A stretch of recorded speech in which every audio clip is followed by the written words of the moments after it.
I borrowed the title of this talk from Dan Brown's latest novel, Origin, which talks about where things are coming from, or where did we come from, and where are we going. So I just modified it to data. Where did we generate so much data, and what is the next frontier for data science?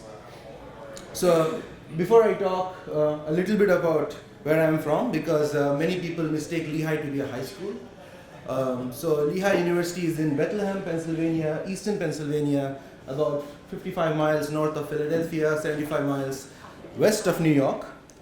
It's a nice hilly campus, a private university, small school, and it was kind of developed primarily from the riches of railroad construction in that area. So since I didn't want to pick on anyone in the literature, I kind of thought of picking up on myself.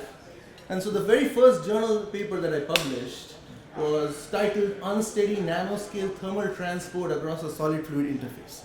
What it primarily did was it took an interface between a solid and a fluid and looked at how atoms in that interface behave. So doing Newton's laws of motion, doing several millions of calculations, and trying to understand some phenomena. And the latest paper that I published had the title Material Informatics for the Screening of Some Alloys. And then one of the key figures looked like that. So transitioning from something which is comprehensible to transitioning to something which is just a collage of some colors. But this collage essentially is taking into account several thousand of those calculations that I did almost 12 years ago now. And then that is now being mined. So in 12 years, we have gone from one set of calculations of 100,000 atoms to looking at 1,000 calculations, each involving 100,000 atoms. And we are using that to kind of mine data, understand physics, develop new laws. And that kind of forms the basis of my talk today, to kind of gradually look at where things are headed towards.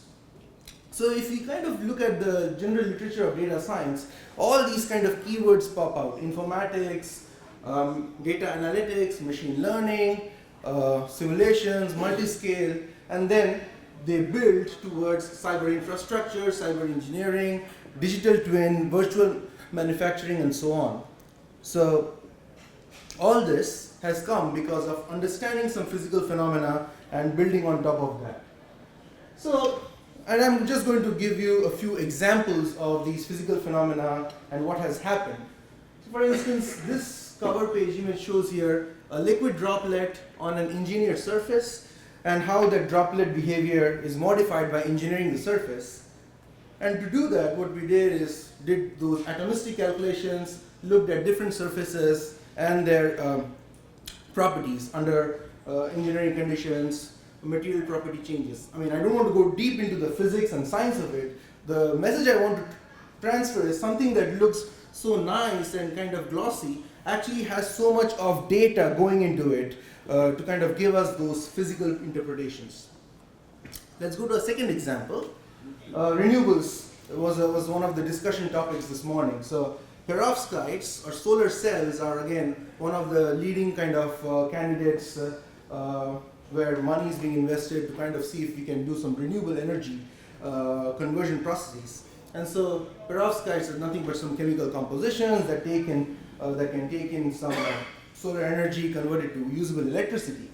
But to understand how they can do that conversion, we essentially take electrons within that perovskite, excitons in that perovskite, and look at how this transport occurs. Now, to look at electrons and excitons, we just cannot deal with atoms. We go a level deeper, and now we start looking at quantum chemistry, quantum physics, Schrodinger equations, and start solving all those orbitals and kind of density of states that we probably read about in modern physics some several years ago. So those kind of now become again important and kind of drivers for these materials design. And so what kind of has happened is all these different calculations, electron calculations, atom calculations, generating lots and lots of data, instead of them being pockets of data, approaches are being done to kind of gather all those data and move them towards a certain direction. So one of the other approaches we do is to use all these data and put them into an evolutionary algorithm, so that just like human beings have evolved, we take these different samples as evolutionary species and run these calculations generation after generation. So basically this entire loop accumulates thousands and thousands of those data generating codes, both from simulations and now with high throughput experiments and combinatorial sciences. And you kind of do these basically at the click of a button. The computer knows it has to run a generation 1, get the survivors, move them to generation 2, create their offsprings, and keep doing it until I'm satisfied with my design, until I have a validation, and then I can send those to applications. So basically these evolutionary algorithms have become a bag in which you can put all these data generating pieces. So now you have evolutionary algorithms that are not just going to use data, or not just serving as the template or a carrier of these data generating methods, but they can actually revolutionize the use of data. And analytics and informatics is what kind of does that. So analytics basically analyzes the data, informatics basically mines information and forecasts what would happen. So this bar chart here, or this 3D diagram here, is basically a set of lots of calculations trying to kind of accumulate the information. So if I can go back a step, the first part of my talk was where are we getting these data from? And these are kind of some of the very high throughput, very high performance computing that is generating the data. You can have several of these to kind of look at what is the distribution, several informatics tools, principal component analysis to kind of narrow down the space, and then kind of move on from there. So what has happened? So that evolutionary algorithm is no longer running as an operator, but it's actually generating the data and feeding it to these machine learning, data analytics, informatics tools to let them essentially decide what should happen. So we are now moving away from a physics-based decision making to a data-based decision making.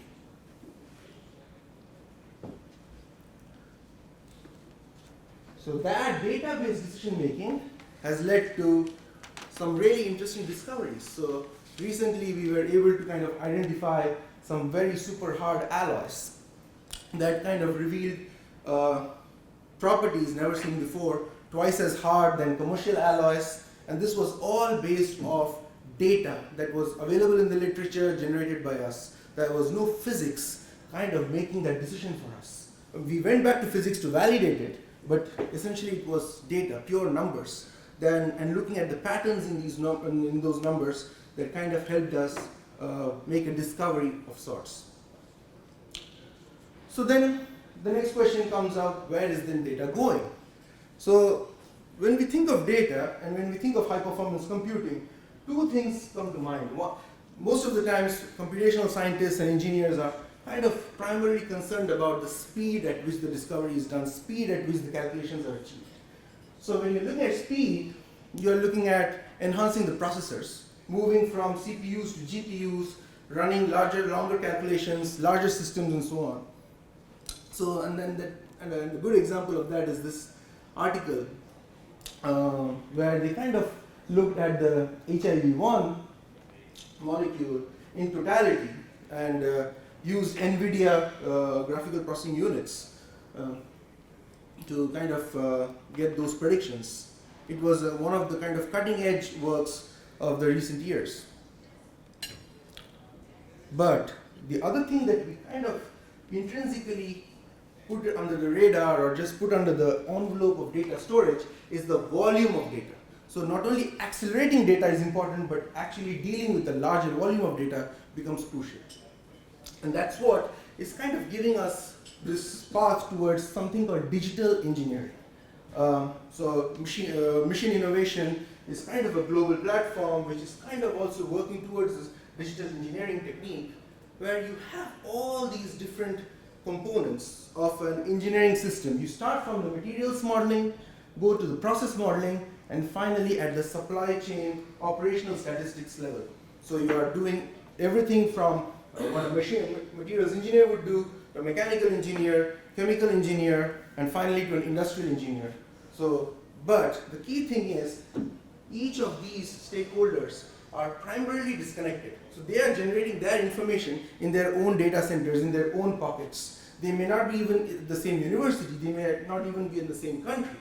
So this digital engineering platform is actually generating large volumes of data, which is pretty distributed, pretty disparate. Not only in its length scale and time scale, but also in its accessibility. So another challenge is, now if I want to use these digitally engineered codes and tools and techniques and information to actually build structures and processes.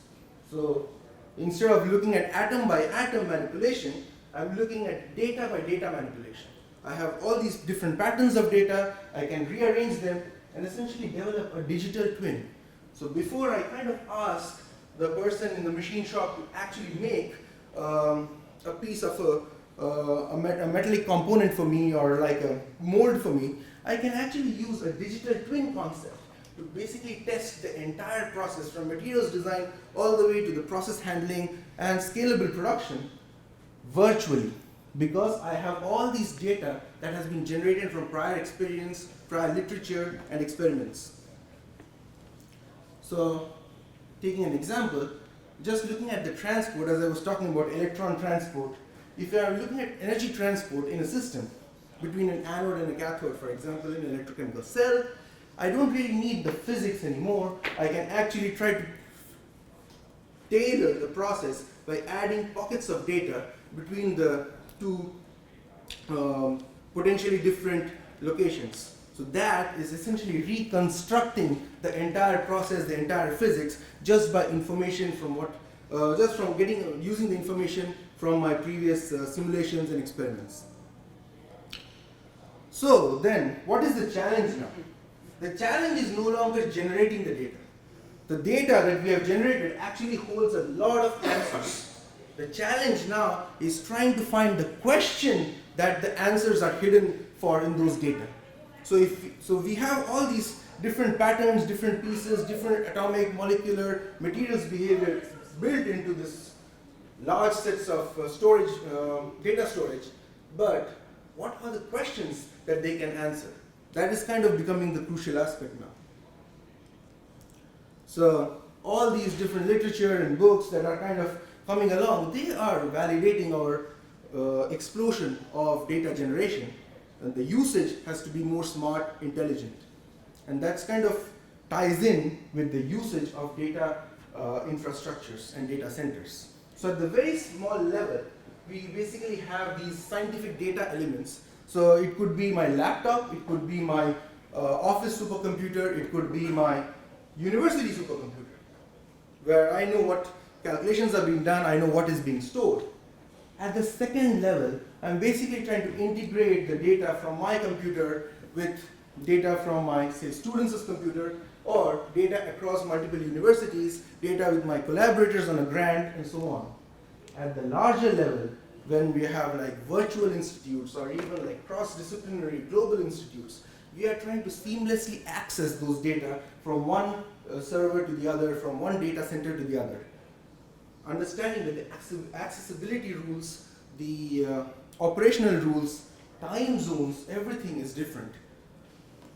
So a scalable data ecosystem would be essentially the next direction where things would go as we kind of start merging towards so much of information. And that is what kind of gives the stepping stool to a network of networks. So if you think of a network, just please ignore the S at the end of this word and just look at this network here. So that network could be anything as simple as a data center here at McMaster. So that data center requires a lot of human elements, it requires a lot of structural elements, it requires a lot of IT elements. So all those essentially tie in to become a network. Now when I'm connecting them with other resources all around the globe, each of those networks have to be somehow connected and seamlessly integrated to form a network of networks which essentially lets the entire digital engineering process, for instance, run smoothly.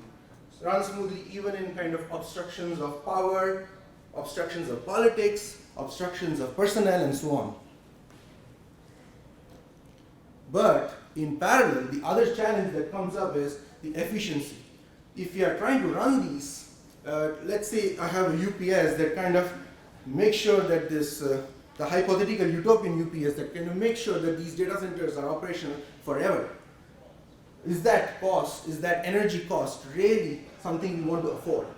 Is that running a fault-tolerant scheme that is sustainable, that is optimized? So those challenges become the next frontier for us when we are trying to integrate these data centers. And with the last slide, so I started my talk discussing about how atoms and electrons can design materials and solve our challenges.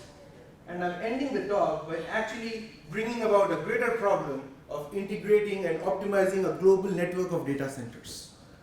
So with that, I'll stop and then we can get into the panel discussion. Thank you.